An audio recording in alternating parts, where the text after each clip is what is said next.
Kalau kau dengar suara ranting patah, jangan menoleh. Yang menoleh, tak pernah kembali. Itu pesan terakhir dari Mbah Warto, penjaga warung di kaki alas Purwo. Sebelum Raka dan ketiga temannya memulai pendakian yang akan mengubah hidup mereka selamanya. Langit malam itu muram.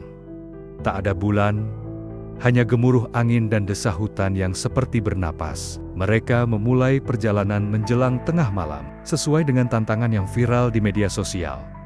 Uji nyali di alas Purwo, malam bulan mati. Hadiahnya, pengikut, viewers, validasi, semuanya terdengar seru. Sampai mereka masuk ke zona yang disebut warga lokal sebagai lorong gaib jalan setapak yang tak tertera di peta manapun. Jalan ini tadi ada nggak? Tanya Ciko, kameramen yang mulai ragu. GPS-nya muter bro, jawab Andin sambil tertawa gugup. Tenang aja, cuma sinyal kacau. Raka diam. Ia merasa aneh, seperti ada sesuatu yang mengikuti dari belakang. Tapi setiap kali ia menoleh, hanya daun gugur dan bayangan pohon-pohon keramat. Jangan menoleh, bisik suara di kepalanya. Tapi itu bukan pikirannya sendiri. Itu suara lain. 3 jam berlalu. Mereka tersesat. Jalur pendakian tak lagi terlihat. Semua arah terlihat sama. Raka mencoba menelepon. Tak ada sinyal. Powerbank Andin mati. Ciko mengeluh perutnya mual. Dan Rena, si paling skeptis, tiba-tiba berhenti melangkah. Semua diam. Kalian dengar itu? Mereka semua diam. Suara ranting patah dan terdengar dekat.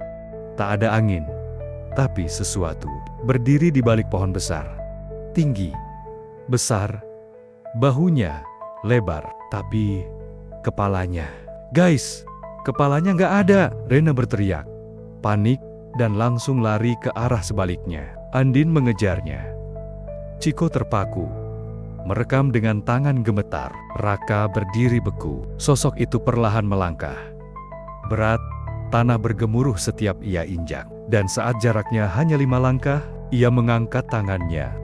Bukan untuk menyerang tapi untuk menunjuk Raka. Langit mendadak berpendar merah gelap, seperti terbakar. Suara dari segala arah mulai terdengar. Suara tangis, jeritan, gigi beradu, dan sebuah bisikan. Kau sudah dipilih. Ciko berteriak. Raka menoleh ke arah temannya. Lari sekarang.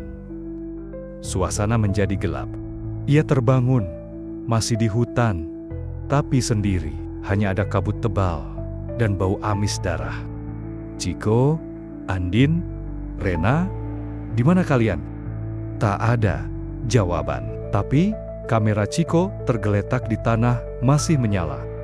Raka memutar ulang rekamannya. Detik-detik terakhir terekam jelas. Sosok itu muncul dari kabut.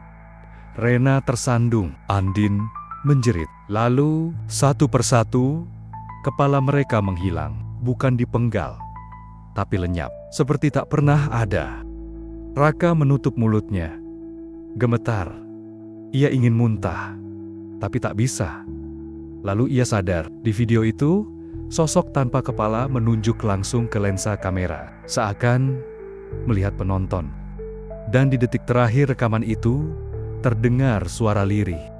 Satu harus kembali untuk membawa sisanya. Tiba-tiba, suara ranting patah terdengar lagi di belakangnya. Raka membeku. Ia teringat peringatan Mbah Warto. Jangan menoleh, bisik Raka dalam hati. Nafasnya cepat. Jantungnya seperti akan meledak, tapi suara itu semakin dekat. Langkah berat, bau besi karat, dan sesuatu menetes ke lehernya. Hangat, ia tak tahan. Ia menoleh.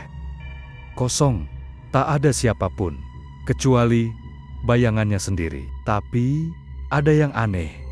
Bayangannya tak punya kepala, bersambung.